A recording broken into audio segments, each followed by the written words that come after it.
आज मार्केट ऊपर जाएगी या नीचे, आपका फेवरेट स्टॉक आज कितना बढ़ने वाला है या कितना टूटने वाला है। आप सुबह सुबह CNBC आवाज खोल लेते हैं, जी बिजनेस खोल के बैठ जाते हैं और सुनते हैं लोगों की टिप्स और टिप्स के ऊपर ट्रेड करते हैं। भैया खुद ही पता लगा लो। आप टेक्निकल एनालिसिस सीख रहे हो, आप खुद जब पता लगा सकते हो कि आज मार्केट कहां जाएगी, आज बुलिश ट्रेंड है या बेरिश ट्रेंड है, then you can make money अपनी एनालिसिस के बेसिस पे। तो आज हम क्या सीखने वाले हैं, आज हम बात करने वाले हैं पिवट पॉइंट्स ट्रेडिंग स्ट्रैटेजी के ऊपर। तो ये पिवट पॉइंट्स क्या होते हैं? ये आपको नेचुरली ऑटोमेटिकली सपोर्ट और रेजिस्टेंस के लेवल्स दे देते हैं। इससे पहले आपने सपोर्ट और रेजिस्टेंस खुद प्लॉट करने सीखे हैं, ट्रेंड को एनालाइज करना सीखा है। तो अगर आपने वो वीडियो नहीं देखी है जिसमें मैंने सपोर्ट रेजिस्टेंस बेसिक से सिखाया हुआ है, तो आई बटन पे जो लिंक आ रहा है उस लिंक पे जाके आप पूरी वीडियो देख सकते हैं। बट फिर भी मैं आपको एक बेसिक डेफिनेशन दे देता हूं, बेसिक अंडरस्टैंडिंग दे देता हूं, जिससे आपको पता लग जाए कि सपोर्ट और रेजिस्टेंस क्या होता है। आप मार्केट में देखते हो कि भैया प्राइस ऊपर जा रहा है, बट एक ऐसा लेवल आता है जहां से प्राइस नीचे गिरना शुरू होता है। सो ये जो लेवल है, ये लेवल क्या था? यहां पे आप एक लाइन ड्रॉ कर देते हो किसी प्राइस के ऊपर, बट मैं आपको हमेशा बताता हूं कि एक लाइन नहीं होती सपोर्ट और रेजिस्टेंस, एक जोन होता है। तो आप एक जोन मान के चला करिए। बट अब अगर एक जगह से प्राइस नीचे गया, तो यहां पर कौन बैठा था जिसने इस प्राइस को नीचे गिराया? यहां पे सेलर्स बैठे थे जिन्होंने प्रॉफिट बुक किया और प्राइस को नीचे गिरा दिया, सप्लाई को बढ़ा दिया, क्योंकि सप्लाई डिमांड पे चल रही है आपकी स्टॉक मार्केट। और सिमिलरली नीचे एक ऐसा जोन होता है, हम लाइन प्लॉट करते हैं कि जहां से प्राइस बाउंस बैक करता है, ऊपर जाता है। तो इसे ऊपर किसने धकेला, सपोर्ट किसने दिया इसे? तो इसे हम डेफिनेटली सपोर्ट जोन बोलते हैं। आप लाइन ड्रॉ करते हो, बट ये जो सपोर्ट की लाइन है, यहां पे बैठे होते हैं बायर्स, जो प्राइस को ऊपर उछाल देते हैं, खरीद लेते हैं। तो प्राइस का जो भी स्टॉक है वो प्राइस ऊपर चला जाता है, रेट बढ़ जाता है। नाउ ये बेसिक चीज है जिसमें आप रेजिस्टेंस और सपोर्ट को समझ सकते हैं। नाउ एक और चीज होती है, आप क्या देखते हो कि ठीक है, ये हमारी एक बेस लाइन है, प्राइस यहां से शुरू हुआ, नीचे गया और यहां से नीचे वो जाता जा रहा है। आपने अपना एक सपोर्ट का लेवल प्लॉट किया हुआ था ऑलरेडी, आप पहले एनालाइज कर लेते हो, उसके बाद आप सपोर्ट और रेजिस्टेंस लेवल प्लॉट करते हो। अभी हम बात करने वाले हैं आपके लिए ऑटोमेटिकली कैसे प्लॉट हो जाएंगे। तो जो पहला सपोर्ट लेवल होता है उसे हम S1 बोलते हैं, पहला रेजिस्टेंस लेवल जो होता है उसे हम R1 बोलते हैं। अब प्राइस ने सपोर्ट को ब्रेक कर दिया नीचे, तो जो हमारा नेक्स्ट टारगेट होता है वो होता है S2, कि भैया अगर उसने सपोर्ट को ब्रेक किया है तो यहां पे जो बायर्स हैं वो कमजोर पड़ गए, प्राइस नीचे गिर रहा है, वो बचा नहीं पाए प्राइस को नीचे जाने से। तो हमारा टारगेट कुछ इस जोन में होगा। जरूरी नहीं कि वो यहां तक टच करे, वो उससे पहले भी ऊपर जा सकता है, बट द थिंग इज कि एक जोन तक वो पहुंचेगा, वो हमारा एक नेक्स्ट टारगेट है। अगर वो इसे भी क्रॉस कर जाता है, देन आपका नेक्स्ट टारगेट हो जाता है S3, सपोर्ट 3। इसी तरीके से जब प्राइस आप देखते हो ऊपर जा रहा है और ऊपर जाके मान लीजिए वो यहां से नीचे आ जाता है, हो सकता है थोड़ा सा लाइन को ब्रेक भी कर जाए, बट आपको लग रहा है भैया उसने रेजिस्टेंस को ब्रेक कर दिया। जब वो एक बड़े मार्जिन के साथ ब्रेक करेगा तो डेफिनेटली वो ऊपर जा सकता है। अदरवाइज ये आपका जोन है और वो वहां से अगर ऊपर नहीं जा रहा है तो वहां पे जो आपका रेजिस्टेंस है वो बहुत स्ट्रांग है। बट अब मान लीजिए उसने ब्रेक कर दिया, तो हमारा नेक्स्ट टारगेट जो हो जाता है वो R2 हो जाता है। एंड सिमिलरली अगर उसने इसे भी ब्रेक कर दिया तो यहां पे R3 हो जाता है। तो आपको सपोर्ट और रेजिस्टेंस को देख के ट्रेड करना होता है, ये आपको पता है। बट अब आपके लिए ये ऑटोमेटिकली कैसे प्लॉट हो जाएंगे, ये यहां पर आप देखिए। आपके लिए चार्ट के ऊपर यहां पे हमने आपके लिए, देखिए आपको कितना कुछ दिख रहा है, आपको बड़ी सारी लाइनें दिख रही है, अरे बाप रे बाप ये क्या चीज़ है। नॉट वरी, यहाँ पे हमने अपने डीमेट अकाउंट में लॉगिन किया हुआ है। आप भी अपने डीमेट अकाउंट में लॉगिन कर सकते हैं। हमारा अपस्टॉक्स पे अकाउंट है। आपका अगर अपस्टॉक्स पे अकाउंट नहीं है तो इस वीडियो के डिस्क्रिप्शन और कमेंट बॉक्स में मैं लिंक्स डाल दूंगा। सिंपल स्टेप्स को फॉलो कीजिए, आपका भी अपस्टॉक्स पे डीमेट अकाउंट खुल जाएगा। उसके बाद यहाँ पे बैंक निफ्टी हम 30 मिनट्स के ऊपर है। हम 30 मिनट्स के ऊपर अभी क्यों है? जितना बड़ा टाइम फ्रेम उतनी ज़्यादा एक्यूरेसी मिल जाती है आप जो प्रेडिक्ट कर रहे हैं मार्केट में। तो यहां पे अब आपको क्योंकि एक्यूरेसी के साथ प्रेडिक्ट करना है मार्केट कहां जाएगी, तो आप 30 मिनट्स के टाइम फ्रेम पर है। उसके बाद हम अलग अलग टाइम फ्रेम्स पे भी एनालाइज करेंगे।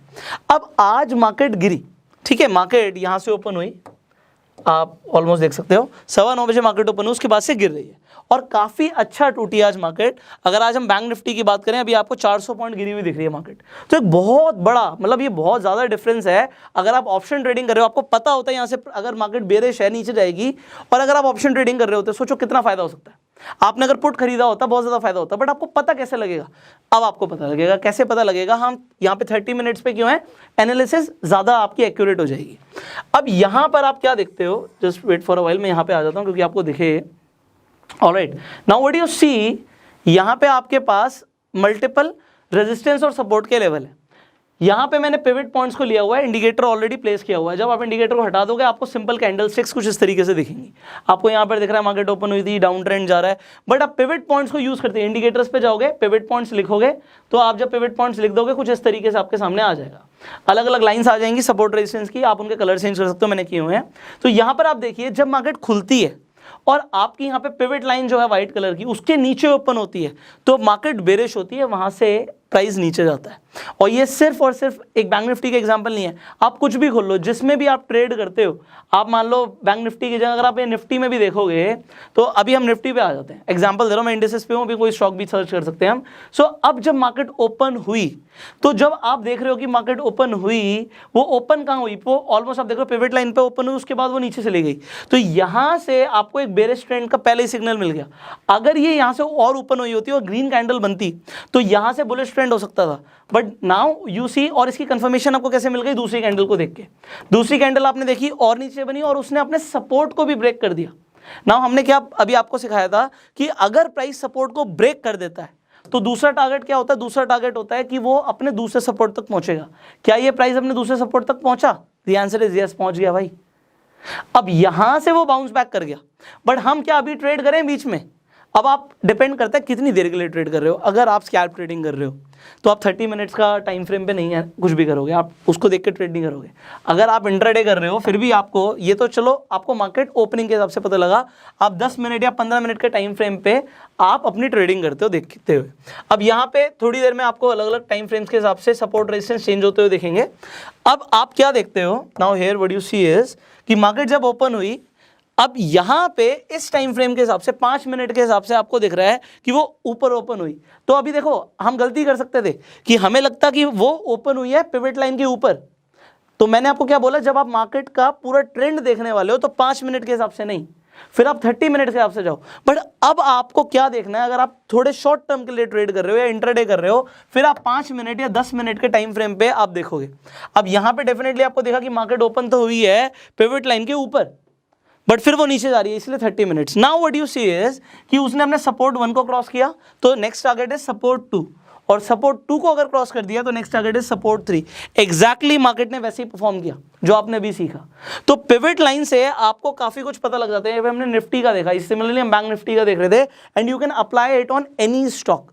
But before you start trading using any indicator, सिर्फ एक इंडिकेटर को यूज मत करो। यहाँ पे MACD भी कुछ बता रहा है आपको। MACD यहाँ पर बता रहा था कि यहाँ पे जब आपने पहले देख लिया था कि क्रॉसओवर हुआ है और अच्छा खासा क्रॉसओवर हुआ है, एंड मैंने आपको बताया था MACD के बारे में कि जब आप देखते हो कि वो आपकी बेस लाइन के नीचे क्रॉसओवर हुआ है तो ये बेरिश बहुत स्ट्रॉन्ग सिग्नल है। तो आप मल्टीपल इंडिकेटर्स को यूज करके अपनी एनालिसिस को और ज्यादा एक्यूरेट बनाओ। तो यहाँ पे आप सुपर ट्रेंड को भी यूज कर सकते हो, हमने लिया हुआ है। आप मूविंग एवरेजेस को भी ले सकते हो। तो मल्टीपल आपने इंडिकेटर्स अब सीख लिए हैं।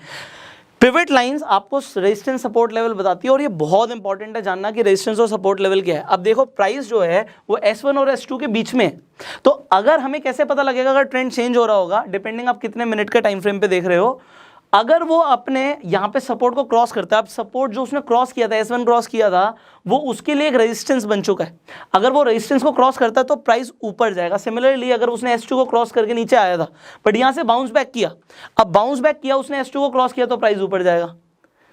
मैंने इसे बहुत अच्छे से आपको सिखाया हुआ है ऑलरेडी। टेक्निकल एनालिसिस के ऊपर बहुत बड़ी वीडियो हमने बनाई हुई है, तो आई बटन पे जाके उसे आप देख सकते हो।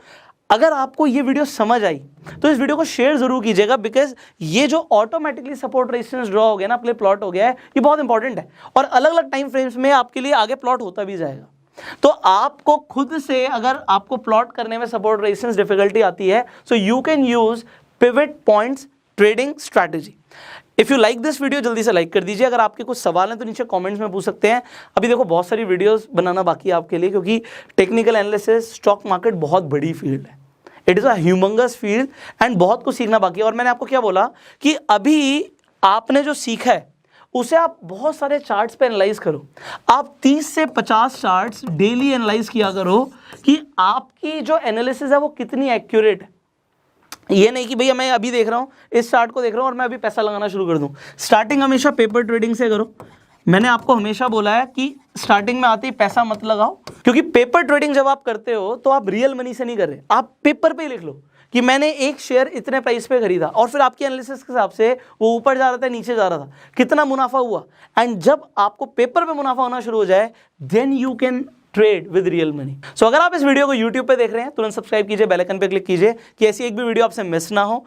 फेसबुक पर देख रहे हैं मैं, फॉलो कीजिए। आई will see in the next video. Till that time, अगर आपने अपना डीमेट अकाउंट नहीं खुलवाया है, डिस्क्रिप्शन कमेंट बॉक्स में लिंक है, आप जाके तुरंत अपना डीमेट अकाउंट खुलवा लीजिए, क्योंकि आपको ट्रेडिंग करने के लिए, इन्वेस्टिंग करने के लिए स्टॉक मार्केट में आपको डीमेट अकाउंट चाहिए होता है। So I will see in the next video. Till that time, you go self made.